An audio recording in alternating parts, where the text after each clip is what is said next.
And so 20 to 50 units. Now, in my 20-unit building or my 36-unit building, if 3 people are having issues not paying their rent, well, I'm okay. It's a non-event for me, right? I'm not going to lose sleep over that.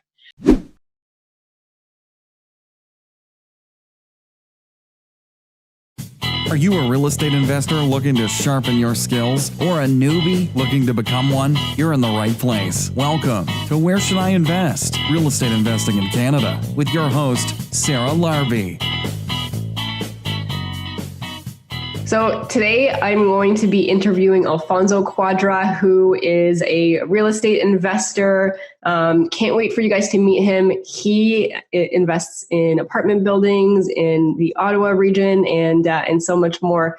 We actually met for the first time, I guess, when we were doing Dave DeVoe's event online. And I wanted to bring in an expert to share our opinions on what's happening currently in this crazy, chaotic market, the economy, and all of the myths that we're also hearing out there to try to decipher some of that. So, Alfonso, welcome to the show. How are you?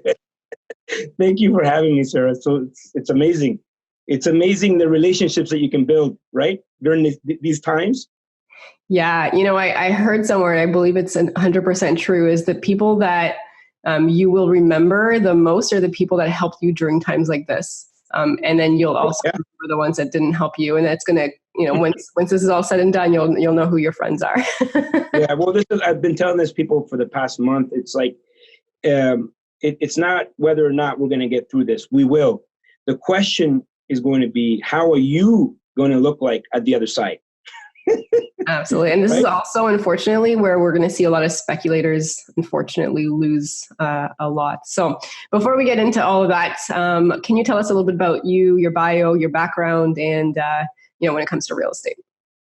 Well, I've been in business for about 24 years now. I started as a result of a life-changing moment in my life. I had a daughter at 17. At 15, going back a little bit before that, at 15 years old, I was homeless. I came from a war-torn country in Central America and became homeless at 15. Life-changing moment at 17, became a father. And I started a business at 21. I was a millionaire. My business was across Canada. And I realized how vulnerable businesses are, right? During 9/11, I was a business owner and an investor, and I realized a lot of businesses were just non-existent afterwards. And so there was a lot of opportunities during that time. And also I discovered how vulnerable my own business was. And I also almost lost everything. And I wanted to look for another avenue, a business that was indestructible, Armageddon-proof, right? And that's why I went through, to real estate. And I pretty much, based on 9/11 and 2008, my experiences, I've made my business Armageddon-proof. And, I stayed away from the Airbnbs. I stayed away from the luxury properties. I stayed away from the hotels or retail or mini malls and plazas. I pretty much built a portfolio. It's pretty much cookie cutter, apartment buildings, the more the merrier, and all across Canada, different provinces. And even now, I'm starting to see the benefit of that, having deals in different provinces, because every province is dealing with this current situation differently, right? And so, where, some provinces, I'll think, oh, this is kind of really, really strict, and I don't know what I'm going to do here. I also can offset with some other provinces that are a little bit more lenient. I have properties up north that there is no coronavirus. And, for the most part, that's been my life. It's pretty much apartment buildings. I own hundreds of units all across Canada. And I'm happy to report, Sarah, that we've collected about 97% of our rent. And I think it's because of the strategies we follow. That's incredible. So 97% is probably a typical month, regardless if you have hundreds of units. Yeah. So, but we knew that from March 15th, we've been communicating, hammering, calling, talking. I had one tenant, they're like, well, I called EI and they put me on hold for 8 hours. I said, your job is to be on hold until you get an answer. That's your job, And so like some people just, you need to be very proactive. This is not the time to put your head in the sand and, just throw your hands up. It's the time to be proactive. Let's go, let's go, let's go, let's go. I know I have friends with student housing. The entire floor is cleared out, right? I have friends in the hotel industry, done, nothing. Airbnb, gone. And so those type of specialty markets, for whatever reason, I've always stayed away from, even though they were very lucrative. Like people are like, oh, Airbnb. And I always said to myself, you know what? I love that strategy and I stay at Airbnbs all the time. It just doesn't fit in my model, my Armageddon model, right? And this is what I'm finding now. That's really interesting. Okay, so there's a lot of stuff that you've said that I want to kind of dissect a little bit. But I think just to go back to one of the first things I'm like, oh, I want to ask you about this. You're invested in a lot of different provinces and you're seeing a lot of different things. Can you just give us an overview of like, which provinces are really, helping maybe investors the most or landlords the most, and which ones you're seeing that, hopefully they step up a little bit? Well, I'm seeing, for example, the communication from the premier is important. And I don't know if it was a slip of the tongue, but here in Ontario, we had our premier tell people, you do not have to pay your rent. And to me, that is, I'm not a politician, right? I'm not a politician. I'm not pro parties, but you just have to, you have to realize what a single statement can do to an industry, right? And so we had to combat that and bring people back to reality where it's not true. You do have to pay your rent. Even if you don't pay your rent, at some point the rent is due because a lease is a legal binding contract, right? And so, you're not going into the grocery stores and taking food. I mean, not paying your rent is a form of theft, right? You're breaking the law, right? And so they're like, well, what can we do? Well, you can go to, legal aid. There's a lot of benefits out there, right? So I think the communication is key for the provinces. I think some provinces are doing a better job in that communication. For example, I have properties in Saskatchewan, and the communication has been, fair. Of course, we have to be sympathetic. We have to be, we have to understand the situations and where we are. But, I never heard, don't pay your rent. I know, that's the thing. It gets twisted. And then you have all of these groups that say, oh, rent strike, this and that. I mean, it's unfortunate because a lot of the time, the people that are suffering are the small landlords that have one or two properties, and they probably lost their job just like the tenants lost their job. And that, second or third property, this is going to be interesting times. So one of the things I do want to ask you, and you said you've made it Armageddon-proof. Can you give us some specifics and some details so that, the listeners can take some things away with them to say, okay, this is what I need to change in my business moving forward, or I need to adapt ASAP? So cash flow, cash flow, cash flow.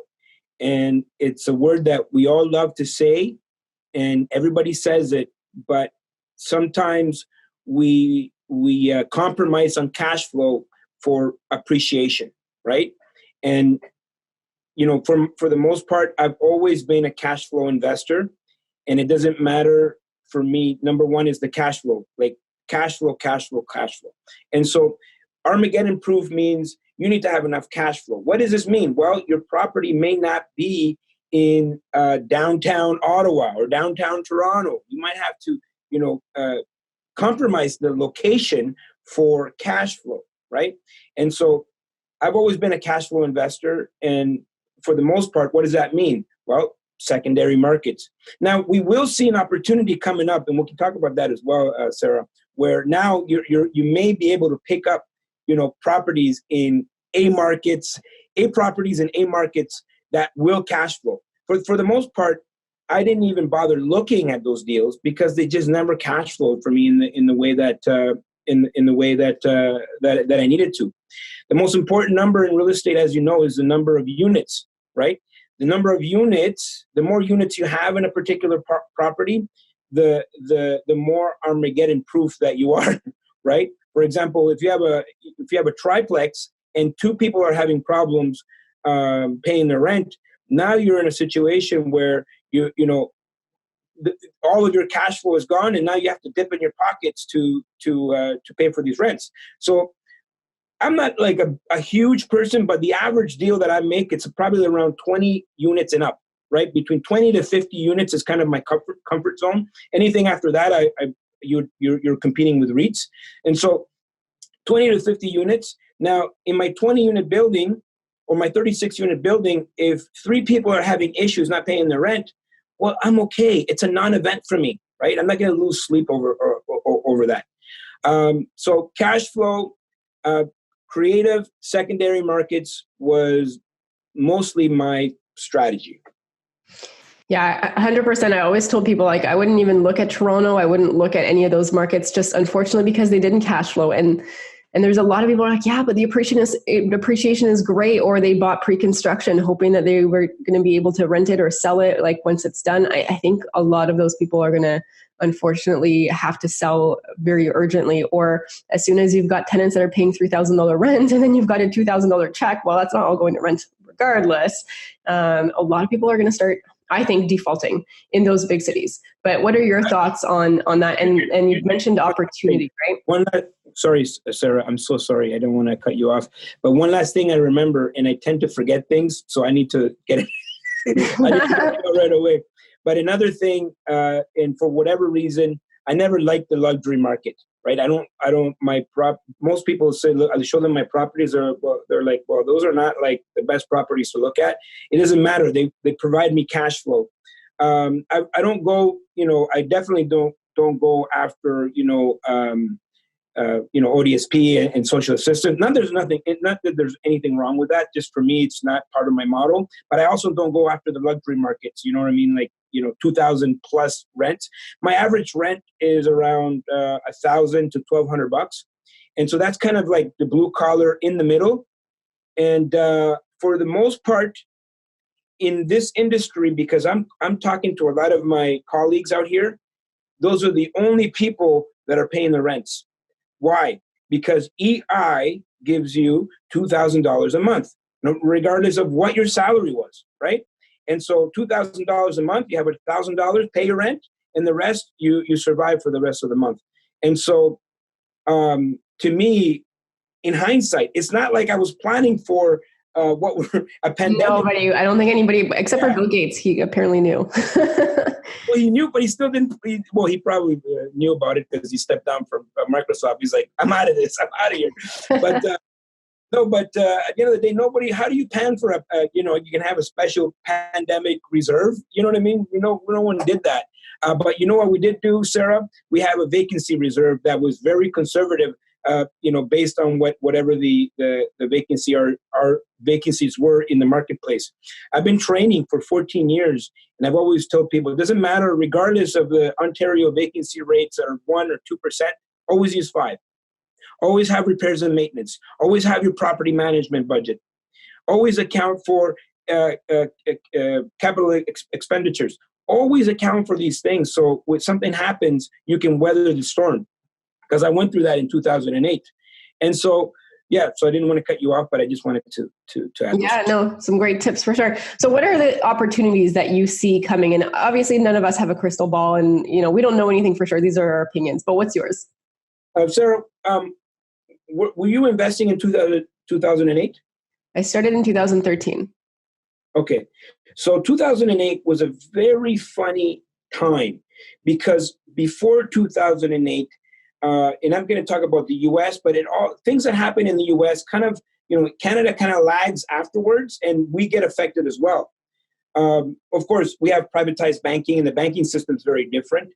And for the most part, for the past 3 years, Canada has been getting ready for something like this. As you probably could tell, there's more rules in mortgages, stress tests, and what have you. Those are all things to keep people, in the barn kind of thing. right? And so 2007, 2006, everybody was kind of like, it was just like crazy, crazy, crazy town. I remember friends of mine, they would, they would get mortgages. I'm like, how did this guy get a mortgage, right? And so all these things were happening. Then 2008 happened. And the only mortgages in Canada that, I'm talking about apartment buildings, that they were allowing were insured mortgages, CMHC mortgages, right? CMHC needs to underwrite the deal, and they would do that mortgage during that small window, right?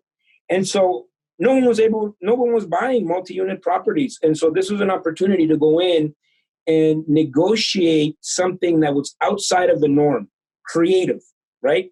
This is when you can do your lease options. This is where you can do your vendor takebacks, all of that stuff, which I was doing before anyways, right? Now the opportunity is now you can be more creative because of the special, the multifamily. Most of the values are based on the income it provides, and so I'm not too worried about, like to see a huge drop in real estate. I'm not even expecting that. I'm just more looking forward to the creative deals that I'm going to be doing in the next year or so. And so that is the opportunity where some sellers needed to sell, and for whatever reason they couldn't. Now they're like, we really have to sell because it's scary to not know what's going to happen next as a result of all of this, right? Yeah, absolutely. And it's funny that you mentioned VTBs because I've been saying this is going to be a good opportunity for potential good deals with VTBs where somebody might want to stick to the price that they originally wanted to sell for. And then all of a sudden you see a 20-30% market drop. I mean, I'm predicting this. I don't know for sure. Yeah, and they want the same price, right? And so suggesting something along the lines where they hold the mortgage instead of getting the financing could be an option, and you can make the terms work for you. But there's going to be other opportunities, I think, as well. I think there's going to be opportunities in the A markets, and I want to go back to that for a second. Oh, yes. What are your thoughts on that? Well, A markets, whatever wasn't cash flowing, because people were buying speculation alone, they're in trouble. Right? These are people that are not going to be able to sustain. April 1st, we made it. But it's not April that's going to be the issue, right? Because they were working for like probably half of the month regardless. This coming May and June. Yes. And June is going to also be an issue. Warren Buffett has a quote that says, when the tide goes out, you find out who's naked. Yes, exactly. And unfortunately, a lot of the Toronto investors that invested within the last few years might be left that way.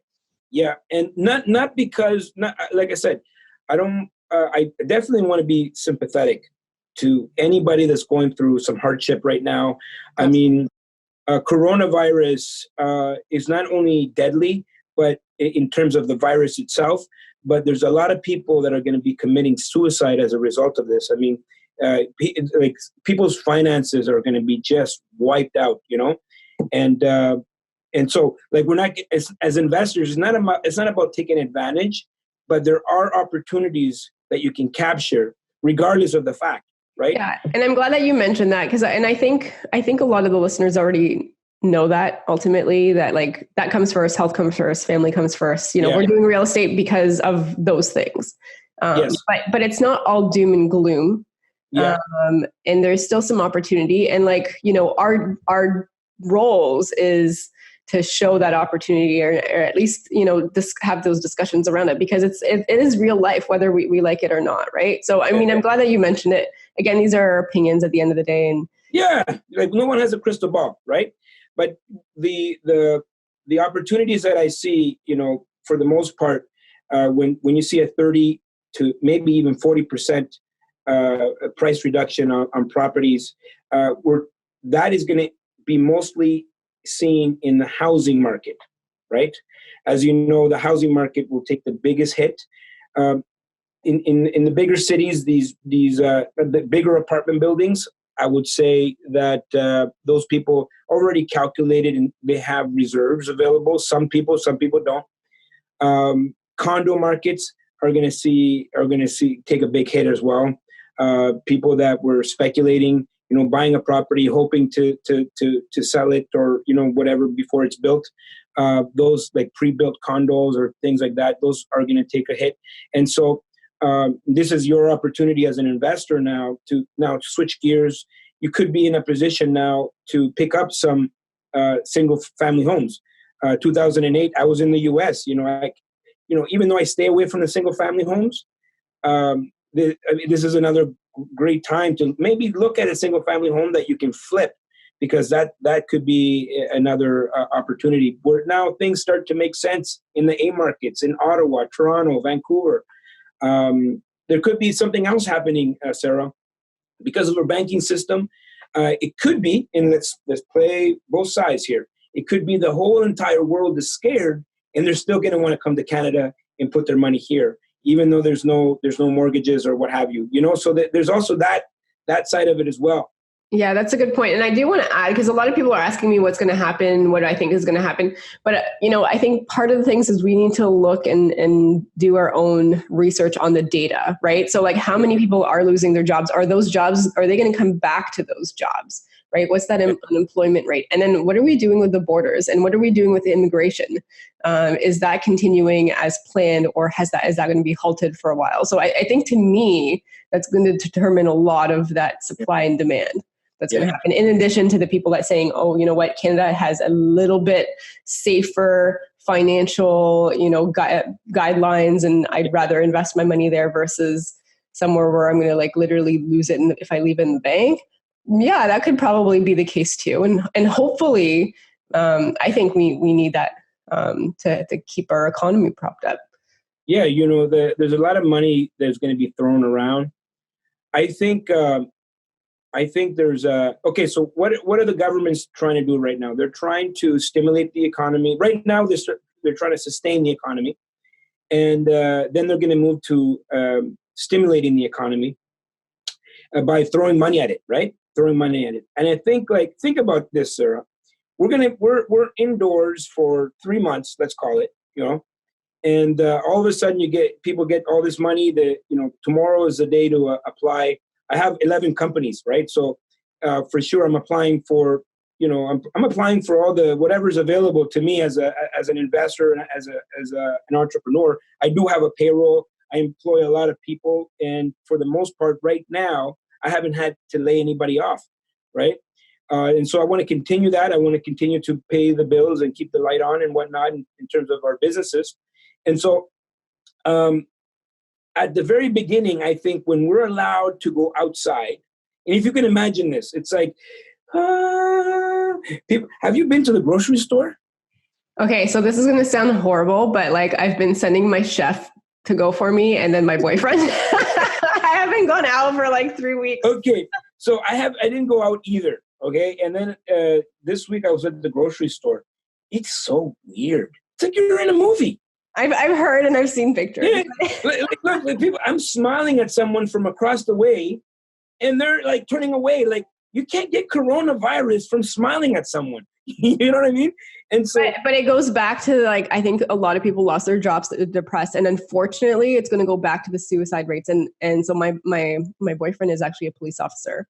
So he hears what's going on, and like that's definitely starting to creep up. Like he's not in that division per se. But like it's real, unfortunately, right? So it's like then you have like all of the people that have mental concerns, and they're potentially depressed, and they can't really do anything about it. They can't go anywhere. And then all of a sudden, like, you have to weigh, is it better to have Corona increase a little bit versus like everything else? Because there's other things that people are going to have coming out of this. Yeah. And so like, what I think what's going to happen when we're all allowed out, it's going to be this kind of like, people are going to go out there wearing linen,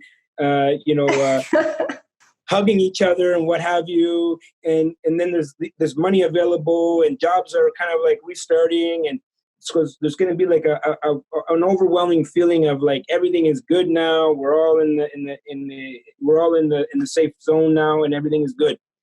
And I believe, somewhere either before Christmas or after Christmas. Remember, no one has a crystal ball, right? But someone will ask the question, hey guys, how are we going to pay for all this? Okay, so that has been a concern for me too, because here's the thing: if people are taking their bank deferrals and their mortgages are getting deferred for 6 months, and then they're getting EI for four, I don't think all the jobs are going to still be here. I don't think all the companies are still going to be here, and so what's going to happen in 6 months when they've deferred? I think there's going to be some issues at that point in time as well, where now all of a sudden they still don't have jobs. Now their EI is done. Okay, so now what? Yeah. And they've got extra. So now what?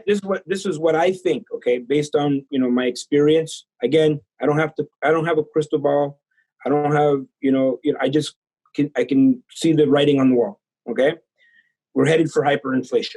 Okay, so the best place to be during hyperinflation, as you know, is in real estate. Right? Yes. And because of all the QE, the quantitative easing that they're doing, they're printing a lot of money. This is exactly what happened in the US. If you think, back then, probably back up. And you're right. Real estate goes up with inflation.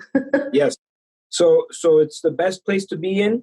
So like I said, what are the things that you can do right now? What can you do right now to make your situation better? Because that's what this podcast is about, right? That's what you're trying to provide people with tangible things that they can use. Number one, accept that nothing will be the same again, right? It's very easy to go and be in denial, right? It's like, well, it's going to get better and don't worry. No. Start accepting and working towards what you can do. What can you cut? What is unnecessary?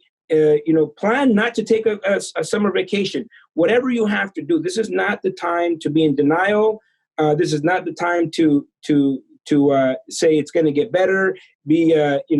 Of course we need to be positive, but you need to ask yourself, how can you make the situation better? You got to be realistic too. Positive mindset will get us through this, but let's just cut the BS and be realistic too. Exactly. Nothing will be the same again. So whatever your life was a month ago, that's not going to be your life at the end, at the other side of this. Okay. That's number one. Acceptance, stand in your truth. Number two, this is the perfect time to build relationships. As you know, Sarah, I reached out to you. I saw what I saw you on the webinar, and I'm like, oh, that's a really interesting person. I'm going to reach out, right? And now we're doing this podcast as a result of that. This is the time to build relationships. All the people that your investors, your potential investors, they were too busy to take your call. Guess what? Now they're all sitting at home. Right? This is the time to build those relationships, and not for a monetary reason, but also just for your own sanity. Just like, talk to like-minded people in the industry. I'm reaching out to a lot of colleagues. I'm like, okay, so how are you dealing with this? And how are you dealing with that? And it's just another way to solidify your business. And then number three, I would say, get ready. Be in a position where you have cash on hand, because that right now, this is where we're headed. We're heading into a situation where lending is going to be very difficult. I was talking about 2008. I don't know if I got to the point where lending pretty much disappeared. And so cash. Be in a position where if you don't have cash, how can you refi? Right now, I've been working on some refis. Money's cheap. The problem is people can't get into properties. They can't do inspections. They can't do appraisals.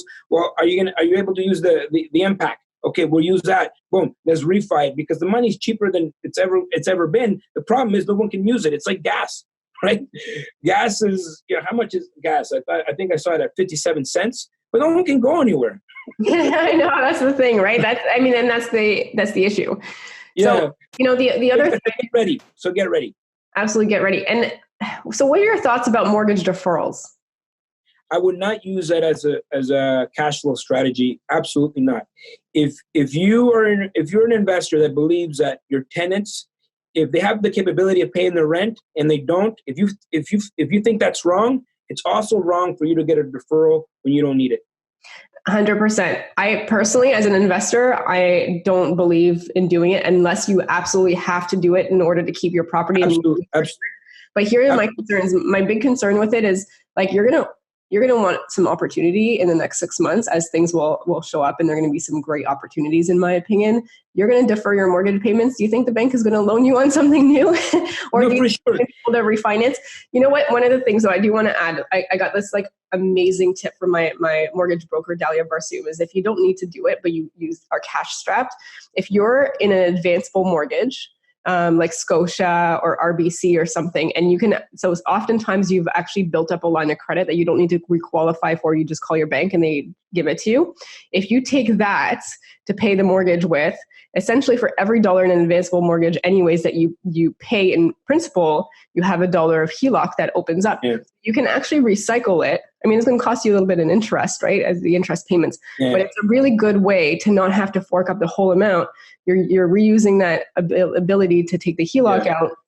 Anyways, like I would say, talk to your mortgage brokers about it. But like, it's a great strategy, and you can essentially, you're deferring a majority of your payments for 6 months if you want to do that or There'll more. If you think there's not going to be a consequence, I mean, think about those people that are starting those groups that don't pay your rent or whatever. I mean, I think I saw a list going around. Rent strikes. Any instigators of that? The instigators that are like, they're being put on a list that's going to prevent them from getting rentals in the future. And so, you know what? We all made commitments, right? No one knew this was coming, but at the end of the day, try to honor those as best as possible. I think it's not a cash flow strategy. There is going to be consequences, credit. I mean, you want to borrow more money, but you just took a deferral. I think the people that don't take deferrals, okay, when you go and ask for more money, they're going to say, wait a minute, look how you operated your business during the hardest of times. You still were okay. These are the type of people we want to lend to, right? Absolutely. And even like private lenders, or if I'm loaning out my RSP, and as an example, like I want to have somebody that's been able to sustain these types of times.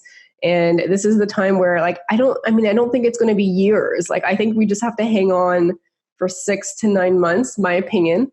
But there are different strategies, and the strategy is not always deferring your mortgage payment, and the strategy is not always not paying your rents. But like this is the time, I think, be resourceful, think creatively. If you can refinance to help you sustain that time, go ahead and refinance while you still have a job. If you're concerned about potentially losing it, now's a good time to do it. It also takes like 8 weeks to refi now, just because of the whole backlog. But there's definitely things to do. But I think it is like you said, Alfonso, the people that can go through this. And of course, we're all going to get dinged a little bit on something, right? Like, it's not fun times for anybody. But that shows resilience. But that also shows that your business can withhold and withstand the turbulence, because this is not going to be the only time this is going to happen. It will happen at some point again in the future. Every so often, shit happens again, right? This is just global shit. Shit hits the fan. Well, there's something I didn't even consider until last week. I started to get a few emails and direct messages from people that, either they transferred they came to me, they wanted to invest, they transferred their money into self-directed accounts to invest into real estate. I got, thank you, because you helped me do that once. And I've been against the money markets for a long time. And, a lot of, I took, get your stuff out of there, put it into self-directed, put it into real estate. And, as a result, one guy said to me, you saved me about $300,000, right? Because the market took a hit 30%, right? I mean, I'm always a big proponent of investing in real estate regardless. Like even my paper assets, like I've transferred them to Community Trust or Olympia Trust to loan them out, because I'd rather decide how much like interest I'm going to earn. And like, I like to have the control of like figuring out where I want to loan it on. And then I do have like Questrade, that some stuff, but it's like fun money. Like if I lose it, I don't care about it. You know what I mean? But the real estate game, I mean, it just goes to show you that if you do it right, but you also plan for the worst. So plan for the best, plan for the worst. Armageddon-proof. Exactly. Because it could be very bad also. So I think that's the other part, and then screening tenants, right? Especially in places like Ontario. I was listening to something where like somebody's got like an 8-plex, and all the tenants decided to rent strike on the 8-plex and not pay anything. That really sucks, right?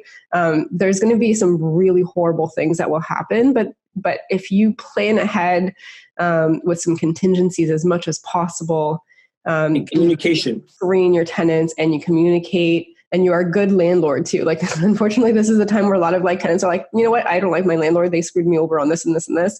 Retaliation, and you don't want to see that, but like you can see it happening.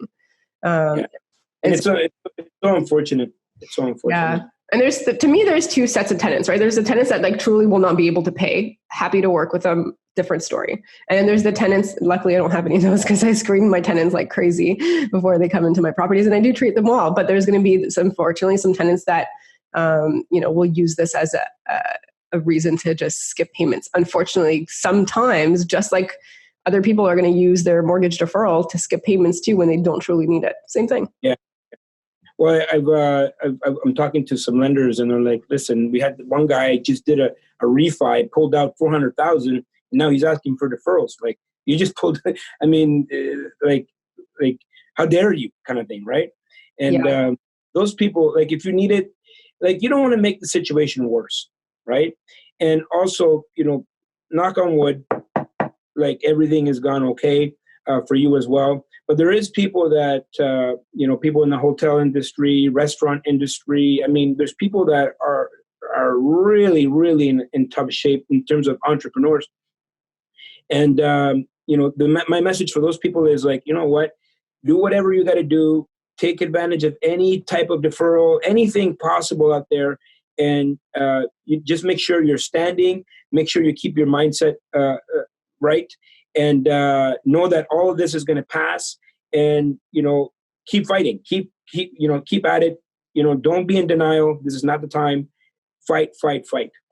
Yeah, and again, that's a different type of person too, right? Those are truly the people that should get that help from the extensions and the funds that we have. Yeah. So I do want to ask you one thing, because you mentioned Airbnb. And you mentioned Airbnb may not be, but let's define what that means, because to me, I might have a little bit of a different view depending on where this Airbnb is. But why do you think Airbnb was not the right solution? And then what market do you refer to when you say that? Okay, so basically, Airbnb was something that came onto the marketplace, and I've been doing workshops for 14 years. I've been trading on real estate for a long time, and when this came into the marketplace, I was just like, number one, it's just like Uber, right? Some cities allowed it, some cities didn't. Now they're starting to come around, but there's laws and payments. And the very first market that I saw that happened to was Montreal. So Montreal completely stopped Airbnb, and they put in laws. And that was before Ontario even thought about it, or anybody else. I mean, Quebec was like, this was like 4 years ago, right? And so I'm like, that seems very volatile, because I don't, there's only certain things that I can control, right? And my investments, the appreciation, these kind of the fact that you can do Airbnb, all these things, is like gravy, right? But my model needs to cash flow regardless. And so what I was finding was that anytime I looked at a property that, okay, could I do Airbnb in it? Like, is this a possibility? Then it started to be like, okay, well, it doesn't work because of where it is.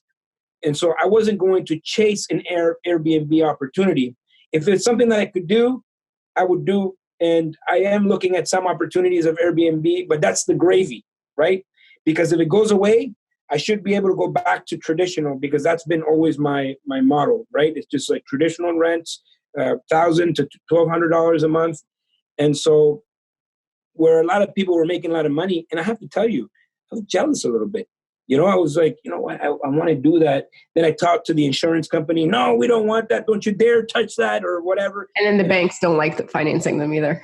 Exactly. Your lenders are going to drop you. So I was like, okay. It was never part of my business model. And never knowing, how could I know a pandemic no one could know this, but those are the people that are being hurt right now, right? Because it's such a, at the end of the day, people need food, water, clothing, and a roof over their heads.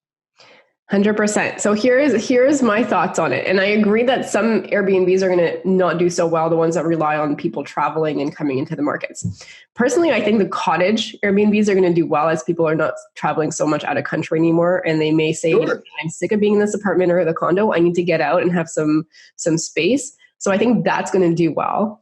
And then the other thing I was thinking of, there's going to be, unfortunately, a lot of divorces coming out of this, I think. I think so. Okay.